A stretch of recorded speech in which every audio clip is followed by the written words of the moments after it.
Greetings, members, one and all of the Salivation Nation. Gold and silver are providing safe havens with some modest gains. Let's explore.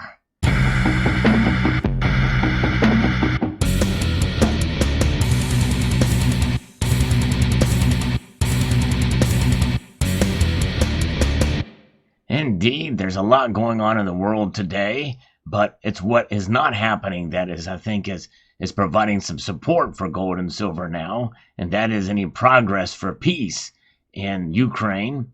But we have other things that are working against the dollar, especially in terms of its faith by nations around the world. We're seeing some cracks in the armor of the dollar being the reserve world currency, the top dog in the breadbasket of currencies there that the IMF recognizes. But essentially, the dollar is still strong and should not be counted out yet. Regardless, let's take a look at the modest gains that we're seeing today. We're seeing gold up $13.50. That's about 0.7% increase, well over $1,900 now, $1,936.40 as I record this video, near the close of the market. Silver is up 20 cents, and it's up a little bit more, 0.82%, up to $25.28. Well above, comfortably above that $25 average. I think $25 is a point of resistance for silver, which is kind of a good thing to see it kind of solidifying at that level. Platinum is up $11, up over 1%. And because of what's going on in Russia and Ukraine, it looks like there's not an end in sight. And we'll talk about that as a reference in an article here from Reuters here momentarily. Palladium is jumped up significantly, over $100. That is an over 4% increase to $2,672. Remember, it wasn't long ago where we saw it reach a new record, as well as gold in nominal dollars. So let's move forward here as we march on here to see what's going on with the safe haven demand for gold and silver, as I reference this article here from Reuters. Now, if you enjoy content like this, I do like to keep up with the markets, but other stories as well, too. Even though the metal is centered around, or the channel is centered around precious metals, I do like to have fairly diverse content. So I hope you will consider subscribing if you haven't done so already, or resubscribing, as YouTube has been known to kick people off for some reason, and press that notification bell. And it really does help if you were to press the thumbs up button. In fact, let me know in the comment section below if you did press the thumbs up button. I want to see if I can get 50% thumb up rate. And that's a pretty high demand because really only about a quarter of the viewers at most thumb up the video. It doesn't take a lot of energy, but it does require some. You know, it may burn up 1 or 2 calories in order to move your hand to either tap it or to use your mouse to get it. But hey, every little bit helps. So gold gains as Ukraine fighting boost. Safe haven demand is the topic of this article here from Reuters. Gold prices rose on Monday as fighting in Ukraine boosted demand for safe haven bullion, while investors kept a close tab on the Moscow-Kyiv peace talks.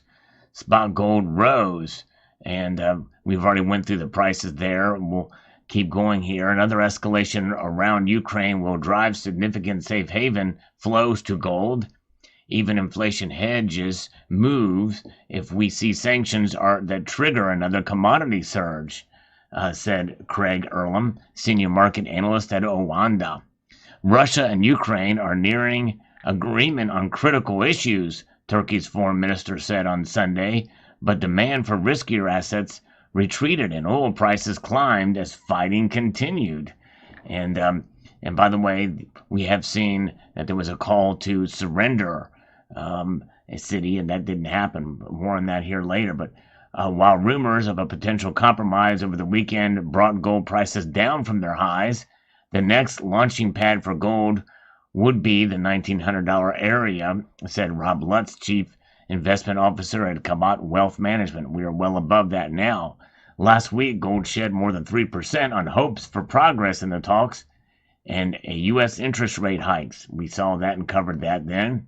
Atlanta Federal Reserve Bank President Raphael Bostic said on Monday he was open to a more aggressive policy tightening while penciling in 6 rate hikes for 2022. And some people I've heard 7, some people say 6, and there's talk about that, there may be less of these rate hikes, but higher, greater increases, like the next one may be a half a percentage point instead of a quarter point. The market implies a 50-50 chance of a half point hike in May, and an even greater chance by June. Even if the Fed's upper estimates on rate hikes becomes reality, inflation will still be ahead, and interest rates negative, maintaining a positive environment for gold in the medium term, analysts at Heraeus Precious Metals wrote in a note.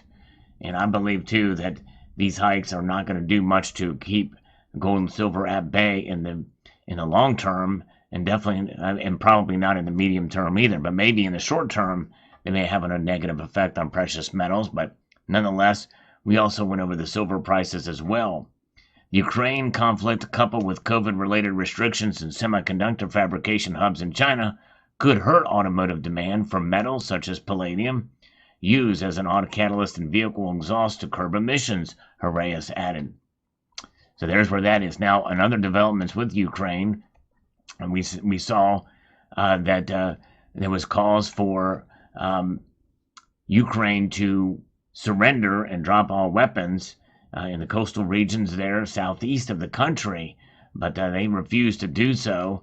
And then also we're hearing late word, sort of semi-breaking news, that an envoy to the United Nations from Russia says that it is very close to severing ties with the United States, diplomatic ties in general. So this is very close to severing all communications. In other words, we could get to more than just Cold War era relations with Russia. It could be even worse. So there's also some talk of about a threat of attacks, cyber attacks on American interest or American business, American government agencies, or what have you. In fact, some businesses have been warned that it could be coming, cyber attacks, hacks, and that kind of thing. So we'll see how that plays out. But nonetheless, there's a lot going on, and relations are strained as the conflict continues to intensify with Kyiv bombing. And no matter what your views are on the situation with Russia and Ukraine, and you are obviously more than welcome to post your views here, no matter what they are on the topic. Most know my stance on the situation. Understand that in most of these videos, I try to cover them with how the markets react as far as precious metals. I tend to post my opinion more in the live streams. But in the videos, just like was the case with the coronavirus and other issues, it's how the markets react. That is what we look at in terms of precious metal prices, and it's that psychology. The markets react to what the news talks about, whether or not it's true or not. It's the psychological impact that it has on the markets that we discuss here. That's the focus of the conversation. But nonetheless, it is interesting to see how this reaction does occur, and what we're seeing here with gold and silver reacting accordingly here with intensity in fighting, and what's going on with inflation that is backing all of this up, by the way, because we know that these high prices, whether or not there is anything going on in Ukraine, they were going to go up anyway because of inflation. I just think that it's been exacerbated by the events that are happening in that part of the world. And many feel surprised that they're not rising even more considering what's going on. But look at gold. Gold has already achieved record highs again nominally in nominal dollars, and so has palladium. Silver really is the one that has a long way to move, but platinum too is very undervalued, and some feel it should be higher as well, considering that much of it is, or there's a lot that is also mined in Russia. Palladium is a rare precious metal, and it's mined there, and so it is a metal that is continuing to rise at a dramatic rate. Palladium is. Rhodium has been kind of crazy here, but it's up as well too. But we saw a $150 drop today. But it's another platinum group metal that is even more rare than all the other metals that you see on your screen here. But nonetheless, there you go. Fascinating story where we are at.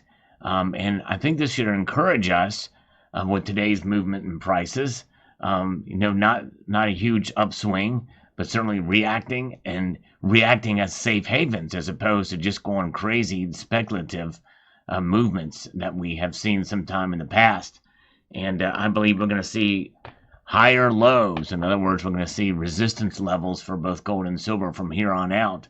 As we see that volatility continue to rise, the gold to silver ratio is something I do watch closely. Some people say it doesn't really matter, but I do like to track it because I think that silver should be catching up to gold, and we should start seeing that soon, as it is now below 77 again, but not much.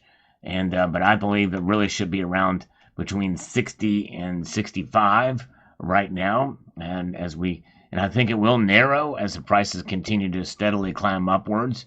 But again, it just depends on how volatile the situation gets, and usually the volatility is more bullish for gold and silver. But we're already seeing those losses erased from last week's quarter point rate hike by the Federal Reserve.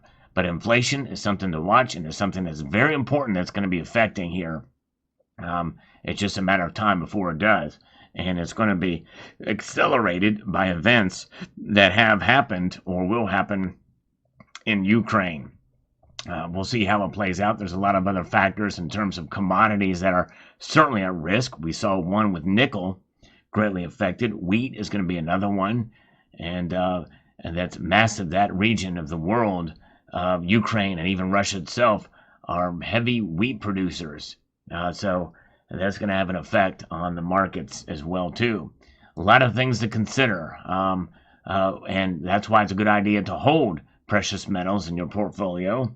If you have them, even if you're not buying any more, hold on to what you have.